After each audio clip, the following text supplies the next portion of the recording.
A TV Web A Caminho da Luz apresenta Palestras Espíritas. Bom dia a todos. Que a paz de Jesus, o amor de Maria e principalmente o nosso querido Chico aqui atrás a nos abençoar, nos envolva, nos fortaleça nessa manhã de domingo, nos nossos dias e para esse mês espírita que tem os companheiros que vão falar tão bem, temas interessantes, então que nos fortaleça hoje e sempre. Para nós é uma alegria sempre que nós estamos aqui no Brasil, aproveitar a amizade, o contato com o Sérgio, Soraya, a Graciela, o André e todos vocês, porque a gente já vai se reconhecendo, não é? Cumprimentamos irmãos queridos e que a gente vai seguindo nesse relacionamento que é tão importante, tão fraterno. Para nós começarmos hoje o nosso tema, nós escolhemos uma das obras do Kardec, que é o aniversariante do mês de outubro, que ela é, ao mesmo tempo, um pouquinho polêmica, gerou uma polêmica recente, mas, por outro lado, fundamental para a gente compreender o espiritismo kardecista como cristianismo redivivo. Por que polêmica? Porque nós vamos usar esse livro aqui, A Gênese, que faz parte da codificação de Kardec. E por que polêmica? Mais recentemente, veiculou-se diversas notícias sobre o texto, as edições que foram feitas desse livro. Nós, dentro da pesquisa que foi feita, sempre recomendamos, quando vocês forem ler a Gênese, estudar a Gênese, observa se ela não é da primeira à quarta edição. Mas por quê? O que isso tem a ver? Porque da primeira à quarta edição, o Allan Kardec estava reencarnado. Então, foram as 4 primeiras edições feitas de maneira fiel ao trabalho que ele codificou.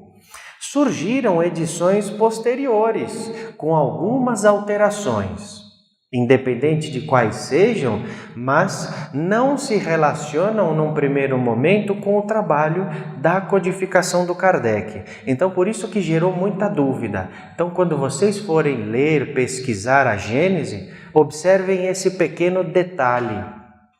E, por outro lado, ela é interessante. Ela traz revelações, ensinamentos surpreendentes, como esse que nós separamos para falar hoje, os milagres e as curas de Jesus. Isso está no capítulo 15 e 16 da Gênese. Quando nós falamos milagres e curas, o que vem à nossa mente primeiro? O que é um milagre? Normalmente a gente costuma imaginar, é algo inexplicável, algo que aconteceu, principalmente na época de Jesus, aconteceu e ninguém até aquele momento soube explicar. Algo extraordinário, algo incrível, maravilhoso, que inclusive Kardec, quando fez toda a codificação, colocou Gênese, Livro dos Médiuns, capítulos direcionados a esse esclarecimento inicial, porque a doutrina espírita, como cristianismo redivivo, analisa todos os fatos e nos traz uma explicação lógica e racional. Um entendimento que não basta hoje a gente falar é assim e pronto. Nós temos que raciocinar, refletir e absorver o ensinamento para nós, para trazermos para a nossa vida. Se a gente pensar, o próprio Kardec, quando estava preparando o Livro dos Espíritos, qual foi a técnica utilizada? Pergunta, resposta. Porque nós não podemos também perguntar? Estávamos ali a perguntar a idade do pequeno. Hoje as crianças perguntam, por que isso? Por que aquilo? E falar sim e não, tão somente basta? Não, a gente precisa entender o fenômeno, compreender o que acontece. E assim existe aqui na Gênese explicações sobre alguns milagres e algumas curas. Óbvio que não dá para tratar de todas. Já dizia Emmanuel que se colocassem em páginas escritas todos os fatos que Jesus produziu, todas as suas passagens de vida, não haveria livro suficiente. Mas nós separamos 3 para comentar aqui juntos e analisarmos juntos o que acontecia por detrás desses milagres e destas curas. Kardec, quando começa a tratar, ele diz assim: os milagres e as curas, quando da vinda de Jesus, há 2000 anos atrás, tiveram, entre outras coisas, por fundamento, trazer revelações de leis morais. As explicações com relação às leis morais e às suas consequências.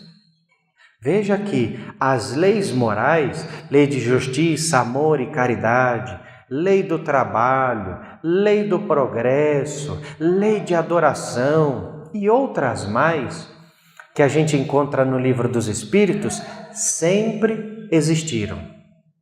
Elas sempre existiram, embora em cada época da humanidade a gente não as conhecia. E por isso que quando Jesus veio, cada milagre, cada cura, cada auxílio respeitou estas leis morais. Teve por base esse fundamento maior das leis morais. E a doutrina espírita, codificada por Kardec, então, traz de maneira mais detalhada, de maneira mais organizada, as explicações destas leis morais com relação aos milagres e às curas. Então existe sim uma razão de ser, mas aí um parênteses, aí uma situação que há que se considerar. Como explicar determinado fato sem ter o conflito, por exemplo, com a ciência ou com a religião e com a filosofia? Hoje, 2018, nós conversamos e observamos uma harmonia um pouco maior entre filosofia, ciência e religião, principalmente entre ciência e religião, principalmente, mas nem sempre foi assim. Então, quando Kardec codifica a doutrina espírita, teve por base nas orientações dos espíritos superiores esta paz entre religião, ciência e filosofia. Mas se a gente pensar, por exemplo, só para ilustrar como não era algo tão comum assim, tão pacífico entre eles, já ouviram falar da história de Galileu Galilei? Grande cientista que ajuda muito nos fundamentos da sua ciência que fazem parte da doutrina espírita. Galileu Galilei tem um fato interessante. Na sua época, o que ele dizia, entre outras coisas, que a Terra era e ainda é redonda. A Terra é redonda. Falar, mas isso é óbvio, portanto que nós temos o dia, nós temos a noite e um movimento de rotação e translação. Não é assim? A gente aprende até na escola, desde pequeno. Mas quando Galileu falou isso, um fato, uma informação científica, o que aconteceu com a religião da época? Blasfêmia, não é possível, não pode. E deram até um descanso para as feras, porque no julgamento dele, a pena para a heresia que Galileu dizia, qual era? As fogueiras, vai para o fogo, vai ser queimado. Já se superou a fase de mandar as feras aos leões e etc. Fogueira. E Galileu Galilei teve um julgamento dessa maneira. Quando ele estava sofrendo todo esse processo, ele ouviu assim: mas se você disser que a Terra não é redonda, você não vai à fogueira. Ele vira e disse: então se eu falar que não é, eu não sou mais condenado? Não, então a terra não é redonda. Pronto, se libertou da fogueira. Quando estava saindo, parece uma criança, vira para trás e diz assim: mas que ela é redonda, ela é. É verdade. Então observa que nem sempre houve esta harmonia entre ciência e religião. Mas com a doutrina espírita já preocupado com isso, até para tratar o nosso tema de hoje das curas, dos milagres, tinha que sim haver uma harmonia entre ciência e religião. E ninguém melhor do que o Mestre Jesus para trazer essa revelação 2000 anos atrás, codificação de Kardec, livros de André Luiz, livros psicografados pelo Chico, que seguem essa linha de raciocínio, que seguem essa explicação harmoniosa para a gente entender. Quando Kardec trata então dos milagres, a primeira coisa que ele diz, a primeira pergunta que ele apresenta era se no momento do milagre, se no momento da cura ou das curas que Jesus produziu, se Jesus teria funcionado como médium. Há essa pergunta aqui na Gênesis. Porque a gente aprende no livro dos médiuns, que é anterior a este, que existe tipos mediúnicos. Existem vários tipos de mediunidade, como existem vários tipos de espíritos. E uma das formas de mediunidade é a mediunidade de cura. Está lá escrito no livro dos médiuns. E Jesus curava. Os apóstolos, posteriormente, curavam. E aí, então, Kardec coloca de início, logo antes de ilustrar as curas e os milagres, ele coloca a pergunta: Jesus funcionou como médium de cura quando ele assim produzia? Teria sido Jesus médium de Deus, por exemplo, para curar alguém? Resposta do Kardec: não. Jesus não funcionou como médium de cura. Por quê? Porque o médium seria um intermediário entre algo superior, o médium o intermediário, para auxiliar alguém necessitado. Jesus produzia as curas diretamente por ele, dele mesmo. Era a sua energia, era o seu magnetismo, a sua evolução auxiliando aquele que precisava. Então Jesus não era médium de cura, Jesus era a própria cura, diferente dos apóstolos. Inclusive o Kardec exemplifica isso, porque depois que Jesus desencarnou, os apóstolos saíram a levar a boa nova e passaram a curar também. Eles funcionavam como médiuns, mas Jesus não. Era ele mesmo, Jesus, como uma fonte de luz a curar, a produzir os milagres. Então fica essa ressalva, e principalmente que, mais de uma vez, o Kardec diz que Jesus, o espírito mais evoluído que por aqui passou. O nosso mestre, o nosso modelo, o nosso guia, enfim, o espírito mais puro que encarnou aqui conosco. Para ilustrar, nós separamos alguns casos. Não incomoda, não incomoda. Fique à vontade, criança sempre é bem-vinda. Nós separamos alguns casos. Já ouviram falar da pesca milagrosa? A história é mais ou menos assim. Estava ali no lago, Simão Pedro, profissão dele qual era? Pescador. Então ele saiu a pescar. 2 barcos, um de Simão Pedro e o outro de um companheiro, saíram a pescar. Voltaram vazios. As redes não pegaram nada. Não conseguiram pescar. E isso era um problema, porque as pessoas já não iam ter muito do que se alimentar. Então, observando essa situação, Jesus ali quietinho. Quando eles voltam, preocupados, começam a conversar justamente por essa falta de peixe, Jesus chama Simão Pedro e diz: Pedro, pega o barco, vamos lá, eu vou com você. Mas Senhor, nós acabamos de voltar e não teve nada, nenhum peixinho. Vamos, Pedro, vem comigo. Vem comigo, acredita em mim. E eles pegam o barco. Quando eles estão no meio do lago, ainda Jesus direciona, fala, vai ali, ó, ali. E ele vai, né? Se Jesus fala, vamos junto, né? Vamos atrás. E ele vai. Simão Pedro joga a rede, pesca, não chega a encher, mas consegue o suficiente para alimentar as pessoas. E ele volta com o barco com peixes. Analisando friamente esse fato, o que foi dito? Pesca milagrosa. Ah, que milagre! Jesus foi lá junto com Pedro e a pesca foi milagrosa. Como, à luz da doutrina espírita, explicar este fenômeno? Milagre e basta? Alguém se sente suficientemente esclarecido sobre esse fenômeno para dizer foi pesca milagrosa e acabou? Alguma coisa aconteceu. Como é que Jesus sabia que era ali que estava o peixe? Será que ele tirou uma ideia, arriscou, vamos ver o que vai dar? Ou sabia de fato o que era? Então, vem a doutrina espírita aqui com Kardec, principalmente Chico Xavier nas suas obras, André Luiz, espírito, para esclarecer uma série de coisas.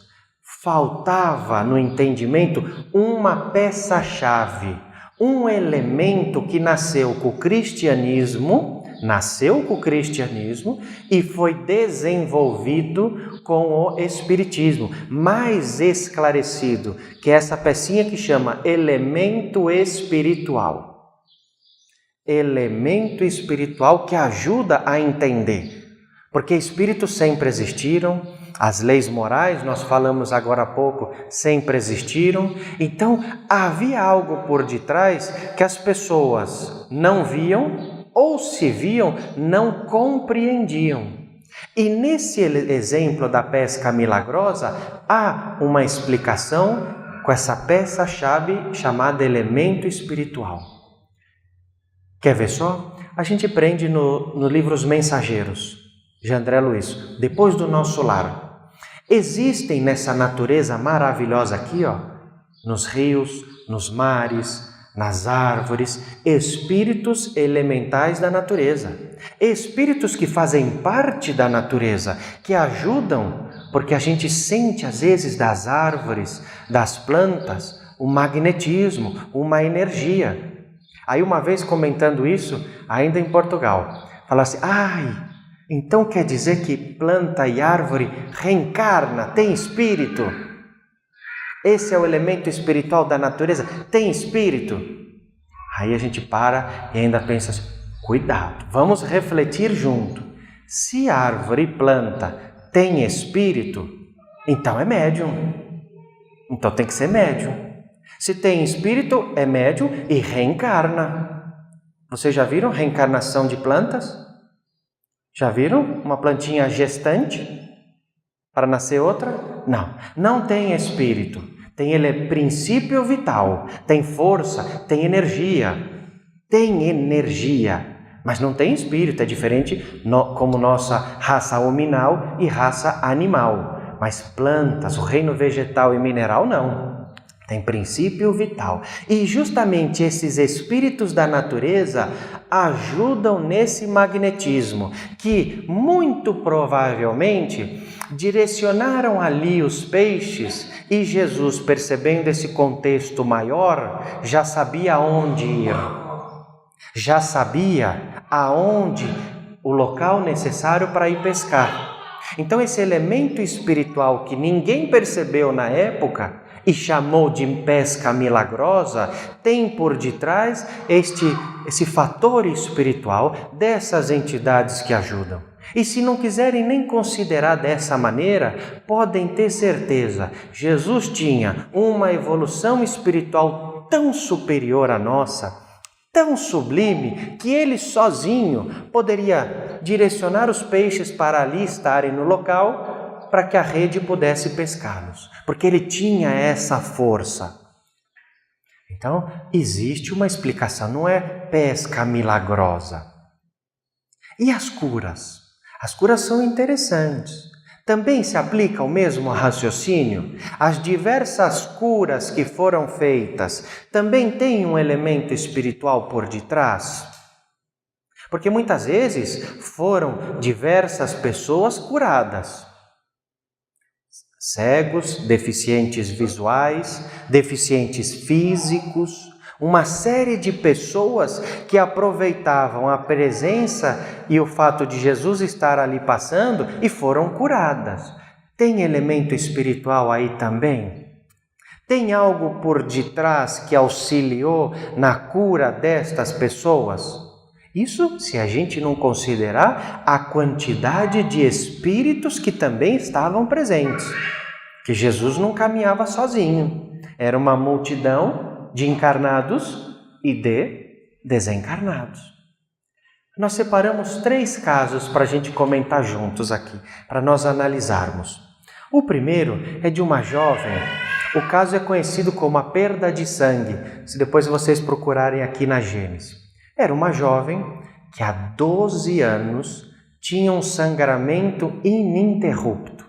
12 anos que ela perdia sangue constantemente, e ainda no Evangelho de São Marcos, aonde está, conta assim que ela chegou a gastar financeiramente o que ela tinha e o que ela não tinha para pagar um tratamento e não conseguia se recuperar. 12 anos de perda de sangue. É algo dolorido. É algo dolorido. E ela, por isso, então, quando ficou sabendo que Jesus estava caminhando em meio ali à multidão, na sua cidade, o que ela fez? Eu vou lá. Opa! Jesus o Nazareno, Jesus já tinha produzido algumas curas, eu vou lá. Mesmo na dificuldade, porque ela começou a apresentar, até pelo problema, dificuldade para andar, porque o sangue escorria. E ela se sentia com vergonha que as pessoas olhavam para ela por esse problema. Mas ela foi. Quando Jesus passava pelas cidades, faz uma viagem no tempo aqui rapidinho, projeta na tela mental. Jesus andava. Ele estava andando sozinho? Era uma multidão. Era gente que não acabava mais. Parece a estação do metrô da Sé às 6 horas da tarde em São Paulo. A gente pratica a levitação, não preciso andar. Os outros me ajudam. Vão me levando. Não preciso nem me preocupar em andar. Eles me empurram. Era uma multidão de gente. Seguidores que ali estavam para acompanhar Jesus. Curiosos também. Ali tem um monte de gente, eu vou lá também. Perseguidores no meio, para que na primeira palavra maldita por Jesus, eles tentassem comprometê-lo. Enfim, era uma multidão de gente. Então essa jovem, quando ela chegou ali, ela tentou se aproximar de Jesus, não conseguiu. Não conseguiu. Num momento ali surgiu uma brecha, olha o que ela fez. Ela se jogou no chão. Ela se jogou no chão. E no meio ali das pernas, ela, pum, toquezinho em Jesus. Assim, mas deitada no chão. A mensagem evangélica tem esse detalhe, porque ela em pé não ia conseguir, né? Ainda mais uma mulher frágil, em meio a tantos homens. Então ela se joga e toca Jesus. Na hora ali, Jesus, parou. Alguém me tocou. Alguém me tocou.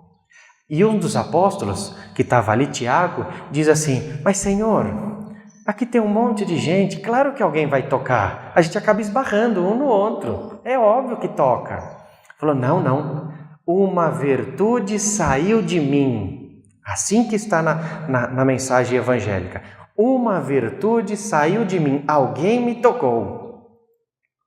Aquela moça, no chão ainda, meio se arrastando, percebendo aquilo em lágrimas, diz assim, Senhor, fui eu. Fala baixinho ainda, fui eu. Jesus vai até ela, ajuda a levantar e diz assim, a tua fé te curou. Vai com Deus. Para aí a história. A mensagem é essa, da perda de sangue. O que aconteceu então? Ela foi curada? Foi. Como explicar a cura dela? Milagrosamente, como até então era dito? Foi um milagre, foi uma cura de Jesus, perfeito. Mas o que aconteceu por detrás dessa história que ela foi curada? Lembra-se o que nós falamos, a doutrina espírita traz esse fator, elemento espiritual, que é uma peça-chave. Como explicar esse fenômeno?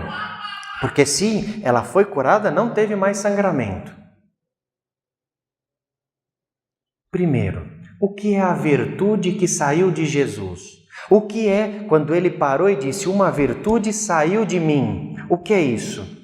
É a sua energia, é o seu magnetismo, é o seu amor como fonte de luz. Porque Jesus não era só um homem, carne e osso e um espírito, um perispírito. Mas Jesus era uma fonte de luz que caminhava entre nós. É o modelo, é o guia, é a fonte de força, o Cristo Consolador. Então, quando a senhora o toca, esta energia de Jesus, que é dele, ele não era médium, é dele mesmo, saiu para auxiliá-la. Foi a fé dela como força atrativa, ela suga a energia. E Jesus como força receptiva, ele doou energia para ela. E observa, mesmo sem ter visto, ele nem tinha percebido aquela moça. Ele nem tinha parado para tocá-la. Ela que o tocou. Para a gente ver o poder magnético de Jesus. A força que ele tinha, que ele tem, melhor falar no presente, para envolver e curar esta jovem, que pelo poder da sua fé, porque ela foi até lá, ela fez um movimento de ir, não obstante as suas limitações, ela foi até Jesus. Ela não esperou Jesus em casa, ela foi. E pela fé atrativa, ela absorve energia. É mais ou menos o que acontece no passe. Óbvio que com as suas devidas proporções. Quando a gente senta no centro espírita para tomar o passe, receber o passe, se eu sentar ali, mãozinha, como a gente se sentir confortável, mas estiver pensando no jogo de futebol, hoje é domingo, Tem futebol. Pronto. Adianta alguma coisa? Eu vou receber a energia que o passista estiver me ajudando? Eu vou receber a energia que os benfeitores espirituais vão depositar em mim? Ela vai fazer assim, pum, pum. Não chega. Eu não tenho receptividade.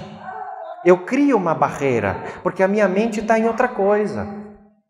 Mas se eu estiver ali, sentado numa cadeirinha dessa, a ouvir alguma palestra, a estar no centro espírita, buscando força, ajuda pela fé, podem ter certeza, vai sair ali pela porta mais fortalecido sim, porque tem espíritos aqui, tem um elemento espiritual que nos auxilia. E nós, como força atrativa, vamos pedir. E já ouvimos falar que se pedis, obtereis. É a mesma ideia. Então, por isso, e o fato é interessante que Jesus curou sem mesmo ter tocá-la. Ele não a tocou, foi ela quem o tocou. O segundo caso que a gente tem aqui é de um cego, o cego de Betsaida. Isso é interessante, porque este senhor foi levado até Jesus. Até pelas suas limitações físicas, da deficiência, ele foi levado a Jesus. Quando ele está ali na frente do mestre, ele diz, Senhor, eu tenho a cegueira, eu não vejo nada, é 100%, eu não consigo enxergar nada. E o que faz Jesus? Com saliva, passa nos olhos do Senhor. Pega a sua saliva e o toca. Agora há o toque, olha a diferença. Começa a tocar. Para e diz, e agora, meu filho? Consegue ver alguma coisa? Ele diz assim, mais ou menos, eu vejo como se fossem vultos, homens que parecem árvores. É assim que está escrito na mensagem. Mas eu não consigo enxergar tudo, parece que está meio embaçado. O que Jesus faz então? Volta e magnetiza o olho dele. Dessa vez sem a saliva, magnetiza. Quando termina, ele diz, Senhor, Senhor, eu consigo ver. Agora sim, eu consigo ver. E ele diz, agora vai e segue o seu caminho. Essa é a história. Como explicar? Como analisar esta cura? Porque de fato a pessoa que era cega voltou a enxergar. Como analisar isto? Como entender esse fenômeno? É igual a jovem da perda de sangue? É cura também, mas tem diferenças. Aqui Jesus tocou. Jesus envolveu magneticamente este cego e de maneira voluntária, porque ele impôs as mãos. Ele impôs. E é interessante que o deficiente físico, o cego, ele foi gradativamente se recuperando. Porque ele diz, primeiro eu vejo vultos, depois ele diz que voltou a ver. Então, a cura dele, proporcionada por Jesus, foi gradativa, foi gradual, foi melhorando. E às vezes, esse tempo de tratamento que a gente não sabe esperar. Por isso que, analisando esse fato, a gente traz para a nossa vida e às vezes nós vamos ao centro espírita, fazemos os tratamentos que devem ser feitos e nós queremos a cura agora. Poxa, agora está no horário, eu quero a cura hoje no domingo, eu quero começar a semana, segunda-feira, curado. Quero começar bom. E às vezes não temos, primeiro, merecimento, não temos fé, não temos força de querer melhorar. Então, por isso que ele é lento, mas proporcional às nossas próprias condições. Se eu não tenho a cura, é porque eu ainda não a mereço. E no caso da mensagem, Jesus analisando aquele senhor cego, havia observado que ele já havia resgatado a sua falta. Embora o corpo físico manifestasse a enfermidade, mas o seu espírito já não tinha mais esta necessidade. E por isso Jesus proporcionou a cura a ele, física, porque o espírito já estava. Então a gente tem que ter a fé e a esperança para continuar na caminhada, porque se a cura não veio hoje, vamos seguir em frente. O tratamento espiritual, a energia positiva, ela é sequencial. Tem que ter uma sequência. Não é só um dia e basta. E principalmente, vocês já ouviram falar que nós vamos na doutrina cristã espírita pelo amor? Ou a grande maioria de nós? Pela dor. Às vezes nós recebemos uma melhora e damos tchau para o centro espírita, não voltamos mais. Acontece isso aqui em Itabira? Pouquinho, né? Só um pouquinho. A gente recebe a melhora e não volta mais. Esquece até de Jesus e de Deus. Por isso que os ensinamentos mostram que tem que ter sim uma sequência. E essa cura é um exemplo disso. Por fim, temos o paralítico de Cafarnaum. Um senhor que não andava. Deficiência de nascença, esse ainda especifica. E ele foi levado numa maca.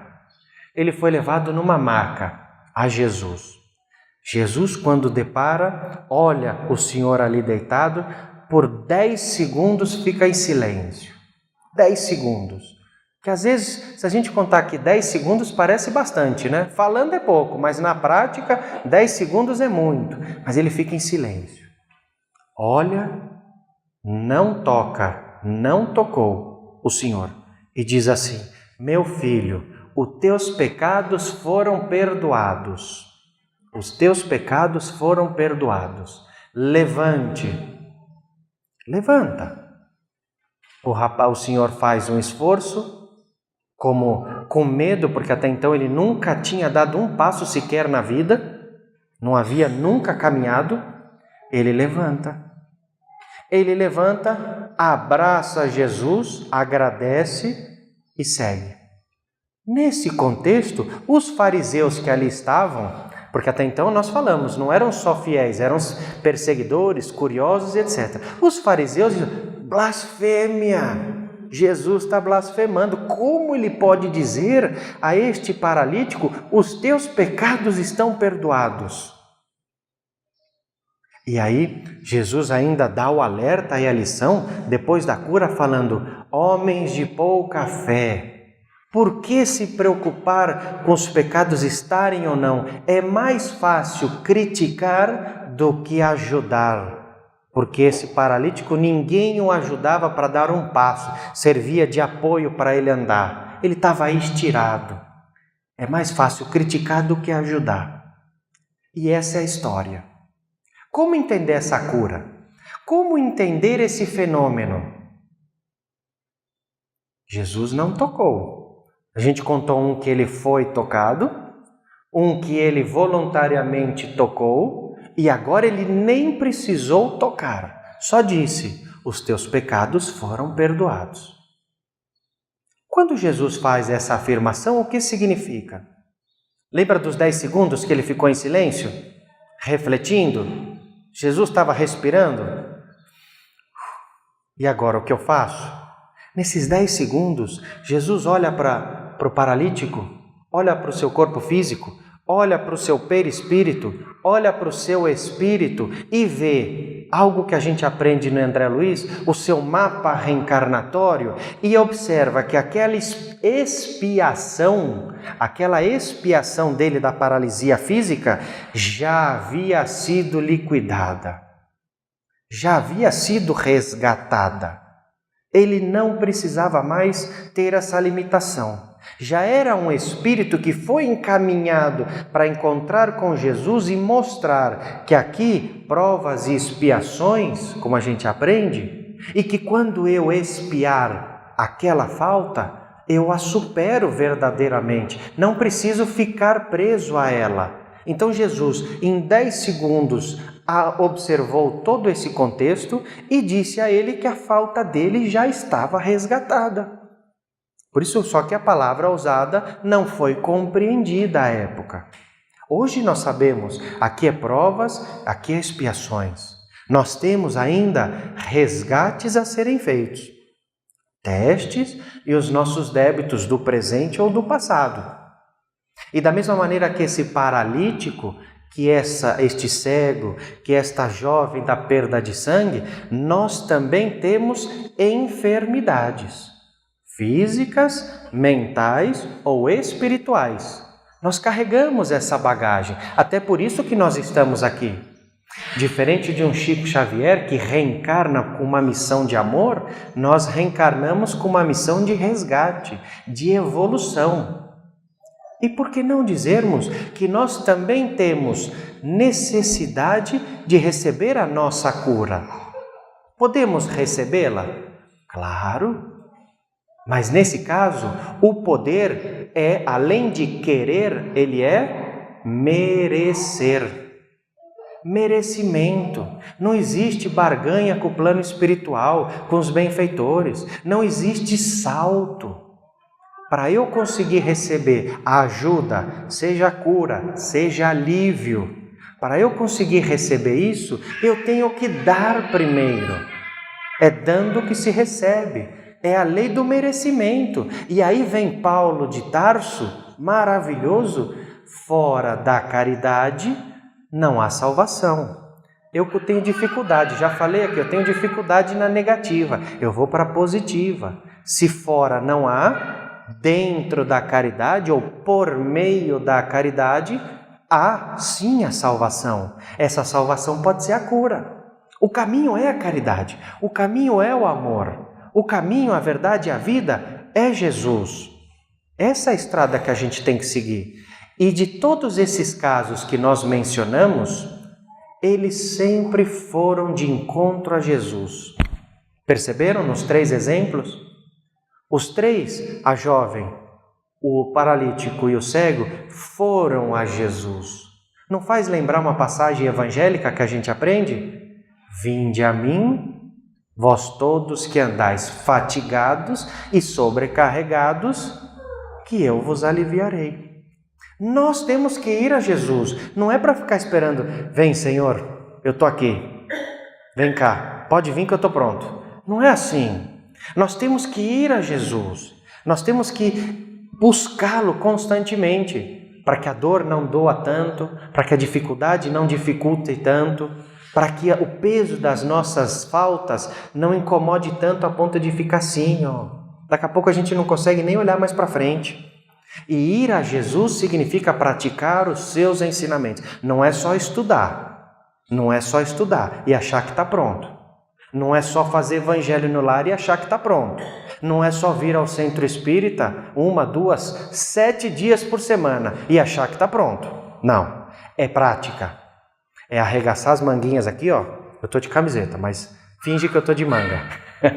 Arregaçar as manguinhas e vamos suar a camisa. Vamos trabalhar. Vamos servir antes de sermos servidos. É isso que vai nos ajudar a ir adiante. Porque a mensagem, depois desses 3 e outros casos mais, conta que muitos, mas não todos, muitos que receberam a cura passaram a seguir os exemplos de Jesus. Não foram todos, é verdade, mas muitos sim. Aproveitaram aquele encontro divino e melhoraram de vida. Não vida material, vida espiritual, moral de sentimentos. E é isso para nós, essa mensagem dos milagres e das curas. Há o elemento espiritual, há uma explicação lógica e racional. E acima de tudo, que serve para nós hoje, porque a gente também está buscando a nossa cura para o nosso espírito, para a nossa mente, para o nosso equilíbrio de hoje, para a gente começar a acertar mais e errar menos. E não tem outro caminho, não tem outra maneira que não seja seguir a Jesus. E ali, Kardec, na sua lógica incrível, no seu raciocínio com os bons espíritos, nos mostram de uma maneira bem clara o que nós devemos e podemos fazer em benefício do outro, mas também para trazer o nosso próprio benefício. Quem acende a luz no caminho de alguém é o primeiro a ser iluminado.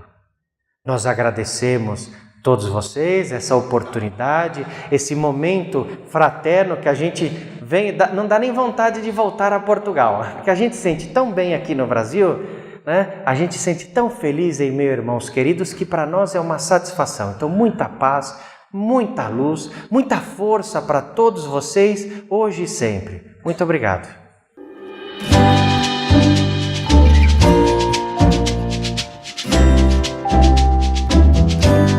A TV Web A Caminho da Luz apresentou Palestras Espíritas.